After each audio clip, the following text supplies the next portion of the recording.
നിങ്ങൾ ഇൻസ്റ്റാഗ്രാമിലൊക്കെ കണ്ടിട്ടുണ്ടായിരിക്കും ഒരു ആര്യൻ എന്ന് പറയുന്ന ഒരു പയ്യന്റെ, അവൻ ഈ താടി ചെയ്തിട്ട് പണ്ടാരം തുടങ്ങിപ്പോയി, അവന്റെ മുഖം മൊത്തം അലമ്പായി പോയത്. ഇതാണ് 50ാമത്തെ ദിവസത്തെ നമ്മുടെ അവസ്ഥ. ഈ ഇവിടൊക്കെ ഉള്ള മുടിയുടെ കൊടിച്ചു പോയി. ഇനി ഇവിടെ ഒക്കെ തികയ്ക്കാൻ വേണ്ടി ഇനി പിന്നെയും ട്രാൻസ്പ്ലാന്റ് ചെയ്യണമെന്നാണ് തോന്നണത്. ഇത് കണ്ടോ ഗൈസ്, എന്നെ ഇവിടെ കെട്ടിയിട്ടേക്കാണ്, എനിക്ക് അനങ്ങാൻ പോലും പറ്റുന്നില്ല. ഇത് കണ്ട കെട്ടൊക്കെ ഉണ്ട്, 2 കയ്യിലുണ്ട്.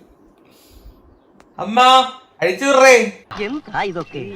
എടാ ഗോപാല, എന്നെ ഒന്ന് രക്ഷിക്കടാ, എനിക്ക് പ്രാന്തില്ലടാ. എടാ വൈദ്യരോട് പറയണ ചങ്ങലൊന്ന് അഴിച്ചു തരാൻ. പ്രാന്തില്ലെങ്കിൽ പിന്നെ ഇങ്ങനെ കെട്ടിയിടോ? ഇതാണ് കുറച്ച് ദിവസമായിട്ട് എന്റെ ഒരു അവസ്ഥ. സംഭവം വേറൊന്നുമില്ല, ഞാൻ ചെറുതായിട്ടൊന്ന് ഹെയർ ട്രാൻസ്പ്ലാന്റ് ചെയ്തു. ഞാൻ പേടിച്ചു പോയി. സാരമില്ല. എങ്ങനെ ഉണ്ടായിരുന്നു എൻ്റെ ഒരു ട്രാൻസ്പ്ലാന്റേഷൻ ജേർണി, അല്ലെങ്കിൽ ആ ഒരു സർജറി എങ്ങനെയൊക്കെ നടന്നുള്ള കാര്യങ്ങൾ നിങ്ങളായിട്ടൊന്ന് ഷെയർ ചെയ്യാന്ന് വിചാരിച്ചു.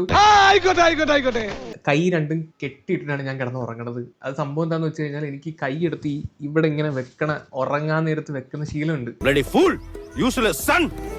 നമ്മൾ ഈ ഭാഗം, ഈ ട്രാൻസ്പ്ലാന്റ് ചെയ്ത റീജിയനിൽ ഒരു 10 ദിവസത്തേക്ക് തൊടാൻ പറ്റില്ല. ഇട്ട് കഴിഞ്ഞാൽ അത് അങ്ങോട്ടും ഇങ്ങോട്ടും പോയി, അത് ഹീലിംഗ് ഡിലേ ആവും, അതിന്റെ ഡയറക്ഷൻ ചേഞ്ച്, അങ്ങനെ കുറെ പ്രശ്നങ്ങളുണ്ട്. എന്റെ കറണ്ട് അവസ്ഥ ഇതാണ്. കണ്ടില്ലാത്തവർ ഒന്ന് കണ്ടോളൂ.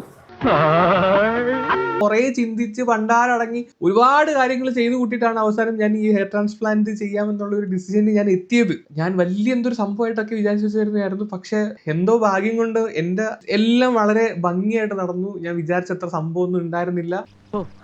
ഭയങ്കരം തന്നെ. നമ്മളൊരു ക്ലിനിക്ക് ചൂസ് ചെയ്യുന്ന സമയത്ത് കുറെ കാര്യങ്ങൾ നോക്കണം. അവിടെ ഇരിക്കുന്ന ഡോക്ടേഴ്സ് ക്വാളിഫൈഡ് ആണോ? എനിക്ക് തോന്നുന്നില്ല. പല ഹോസ്പിറ്റലിലും ഒരു മാണ്ടി അറിയാത്തവന്മാരാണ് കയറി ഇരുന്നിട്ട് ഇത് വരച്ച് വെക്കുന്നത്. ചെറിയൊരു പ്രൊസീജിയറാണ്, ഇത് ആർക്ക് വേണമെങ്കിലും ചെയ്യാന്നുള്ള രീതിയിലൊക്കെ പോയി തല കൊണ്ട് കൊടുത്തു കഴിഞ്ഞാൽ തലയും പോവും, മുടിയും പോവും, എല്ലാം പോകുന്ന അവസ്ഥയാണ്. എന്റെ സർജറി ചെയ്യാൻ പോകുന്ന ഡോക്ടറിന്റെ പേര് പറയുന്ന ഡോക്ടറാണ്. പുള്ളിയായ സത്യം പറഞ്ഞ എന്റെ ഏറ്റവും വലിയൊരു കോൺഫിഡൻസ്. കുറെ സെലിബ്രിറ്റീസിന്റെ ഒക്കെ പുള്ളി ചെയ്തിട്ടുണ്ട്. സാജൻ സൂര്യ ഒക്കെ ഉണ്ടല്ലോ, സീരിയൽ ആക്ടർ, അദ്ദേഹത്തിന്റെ ഒക്കെ പുള്ളിയാണ് ചെയ്തത്. അങ്ങനെ കുറെ ഉണ്ട്. എടുത്തു പറയുകയാണെങ്കിൽ എനിക്ക് പെട്ടെന്ന് പേര് കിട്ടുന്നില്ല. ഹെയർ ട്രാൻസ്പ്ലാന്റ് എന്താണെന്ന് അറിയാലോ? നമ്മുടെ ഇവിടുത്തെ മുടി എടുത്ത് ഇവിടെ ഇങ്ങനെ ഫ്രണ്ടിൽ വെക്കും. അനസ്തേഷ്യയുടെ സമയത്ത് എനിക്ക് അത്ര വേദനിച്ചില്ല. അനസ്തേഷ്യ എന്ന് പറഞ്ഞു കഴിഞ്ഞാൽ ഒരൊറ്റ കുത്തിലൊന്നും നിർത്തൂല. ഇവിടെ നമ്മൾ ഈ ഹെയർ ലൈൻ വെച്ചില്ലേ, അവിടെ മൊത്തം ഇങ്ങനെ ചുറ്റി വാട്ടാതെ കുത്തും. എന്നിട്ട് ഇവിടെ അങ്ങ് മൊത്തം അങ്ങ് മരവിപ്പിക്കും. പിന്നെ അവിടെ നമ്മൾ ഒലക്കിക്ക് അടിച്ചാൽ പോലും അറിയൂല. എന്നെ അടിച്ചോ?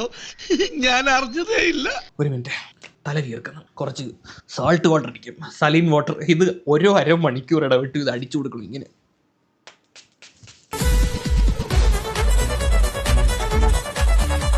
സ്ലിറ്റ് ഇടുന്ന പ്രോസസ്സ്. സ്ലിറ്റ് എന്ന് പറഞ്ഞു കഴിഞ്ഞാൽ നമുക്ക് മുടി വെച്ച് പിടിപ്പിക്കാനുള്ള ചെറിയ ചെറിയ തുളകൾ നമ്മുടെ ഇവിടെ ഇങ്ങനെ ഇടും. ഇത് ഡോക്ടറാണ് ചെയ്യുന്നത്. സ്ലിറ്റിങ് വളരെ ഇമ്പോർട്ടൻ്റ് ആയിട്ടുള്ള കാര്യമാണ്. അതൊരു ഡോക്ടറിനെ കൊണ്ടേ ചെയ്യിപ്പിക്കാവുള്ളൂ. ഈ പറഞ്ഞതിന് വേറൊരർത്ഥം ഇല്ലേ? ഫോർ എക്സാമ്പിൾ, നമ്മുടെ മുടിക്ക് ഡയറക്ഷൻ ഉണ്ട്, തോന്നിയ പോലെ ഒന്നും ഇടാൻ പറ്റത്തില്ല. വളരെ സിമ്പിൾ ആയിട്ട് ഒരു എക്സാമ്പിൾ പറയാം. ഇപ്പം നമ്മുടെ താടി ട്രാൻസ്പ്ലാന്റ് ചെയ്യാന്ന് വിചാരിക്കുക. ഇങ്ങനെ ഡയറക്റ്റ് പെർപെൻഡിക്കുലർ ആയിട്ട് ഒരു കുഴിയിട്ട് വെച്ചിട്ട് അതിനകത്തൊരു മുടി വെച്ച് കഴിഞ്ഞാൽ ഈ മുടി ഇവിടുന്ന് വളർന്നില്ല, പൂച്ച പോലെ ഇങ്ങനെ വരും. മനസ്സിലായ? എന്തെല്ലാം അറിഞ്ഞു വെച്ചിരിക്കണു എന്റെ ഭഗവതി. ഭയങ്കരമാണോ? ഭയങ്കരം. അത് ഫെയിൽ ആവും. നമ്മുടെ താടിയുടെ ഡയറക്ഷൻ എങ്ങനെയാണ്? ഇവിടുന്ന് താപ്പോട്ട് ഇങ്ങനല്ലേ? അന്നേരം ആ രീതിയിൽ ആ ഒരു ഡയറക്ഷൻ അനുസരിച്ചിട്ട് ആ സ്ലിറ്റ് ഇട്ട് കൊടുത്താൽ മാത്രമേ അത് താപ്പോട്ട് പോത്തുള്ളൂ. നിങ്ങൾ ഇൻസ്റ്റാഗ്രാമിലൊക്കെ കണ്ടിട്ടുണ്ടായിരിക്കും ഒരു ആര്യൻ എന്ന് പറയുന്ന ഒരു പയ്യന്റെ, അവൻ ഈ താടി ചെയ്തിട്ട് പണ്ടാരം തുടങ്ങിപ്പോയി, അവന്റെ മുഖം മൊത്തം അലമ്പായി പോയത്. ഇതെന്താ ശവപ്പെട്ടിന്ന് വന്നതാ? ട്രാൻസ്പ്ലാന്റേഷൻ കംപ്ലീറ്റ് ആയിട്ടുണ്ട്. ഇതാണ് അവസ്ഥ. ഓക്കെ, വിചാരിച്ച അത്ര പ്രശ്നമൊന്നും ഉണ്ടായിരുന്നില്ല. അനസ്തേഷ്യയിലും കുറച്ച് വേദന ഉണ്ടായിരിക്കുമെന്ന് ഞാൻ എക്സ്പെക്ട് ചെയ്തു. പക്ഷെ പ്രതീക്ഷിച്ചതിനേക്കാളും കുറവായിരുന്നു വേദന. എന്റെ ഒന്നും ചെയ്യുന്നില്ല ഡോക്ടർ. നിന്റെ ഫീലിങ്സ് ഒന്നുമില്ലേ? ഇല്ല. പിന്നെ എന്തിനാ കരയുന്നത്? അതും കണ്ണിന്റെ ഫീലിംഗാ, സന്തോഷാശ്രു. എല്ലാം വളരെ നോർമലായിട്ടാണ് ഫീൽ ചെയ്തത്. ഞാൻ വിചാരിച്ചതിനേക്കാളും ഭയങ്കര സിമ്പിൾ ആയിരുന്നു ഈ ഒരു ഹെയർ ട്രാൻസ്പ്ലാന്റ്. ഒരു ഫീലിംഗും ഇല്ല. എന്തത്? ഞാൻ ഹെയർ ട്രാൻസ്പ്ലാന്റ് ചെയ്ത് കഴിഞ്ഞതിന് ശേഷമുള്ള 2ാമത്തെ വീഡിയോ ആണ്. ട്രാൻസ്പ്ലാന്റേഷൻ കംപ്ലീറ്റ് ആയിട്ടുണ്ട്. വീട്ടിലോട്ട് പോകുന്ന വഴിയാണ്. നമ്മൾ വീട്ടിൽ വന്നിട്ടുണ്ട്. ഇപ്പോൾ ഒരു 1:30 ആയിട്ടുണ്ട്. അപ്പോൾ വീട്ടിൽ വന്നപ്പോൾ നല്ല ഇങ്ങനെയാണ് കാണുന്നത്. Nothing really good.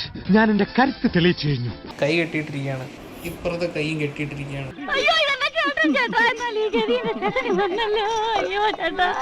The next day. അമ്മ അഴിച്ചു വിടറേ. പെട്ടെന്ന് അഴിച്ചു വിട്.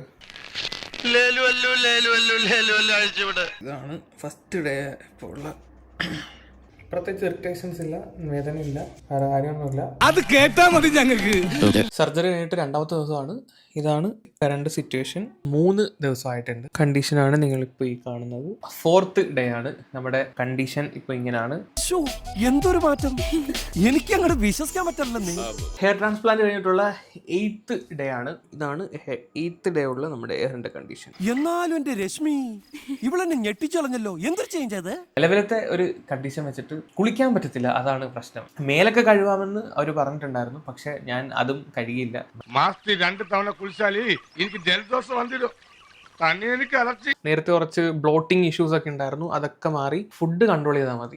ഞാൻ കംപ്ലീറ്റ് എരിവും ഒഴിവാക്കി, ഓയിലി ഫുഡ് ഒഴിവാക്കി, ഗ്യാസ് ഉണ്ടാക്കുന്ന ഫുഡ് കംപ്ലീറ്റ് ഒഴിവാക്കി. വൈകിട്ട് എന്താ കഴിച്ചത്? ഉച്ചയാകുമ്പോഴത്തേക്ക് കുറച്ച് ഡാലും കുറച്ച് ചോറും. പരിപ്പം ഉരുളക്കിഴങ്ങും. റിസ്ക് എടുക്കണ്ട.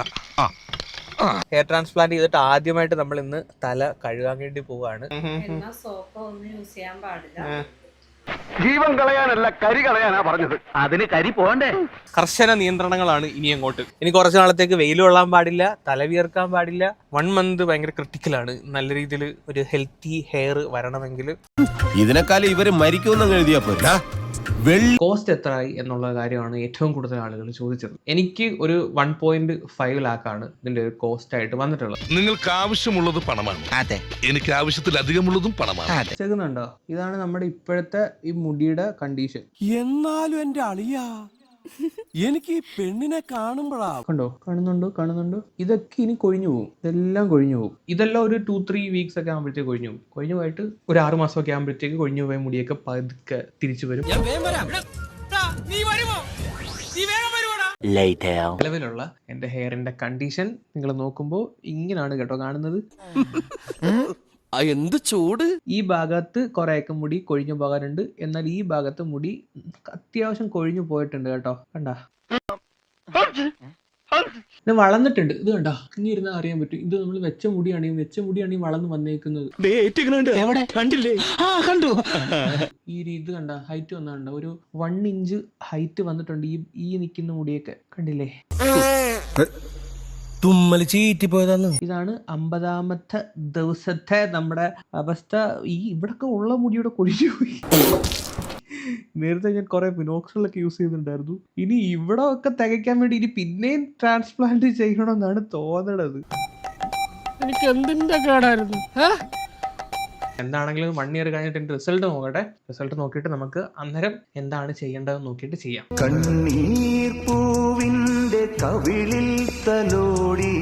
അങ്ങനെ പവനായി ശവമായി. എന്തൊക്കെ ബഹളമായിരുന്നു. മലപ്പുറം കത്തി, മെഷീൻ ഗണ്ണ്, ബോംബ്, ഒലക്കര മൂട്.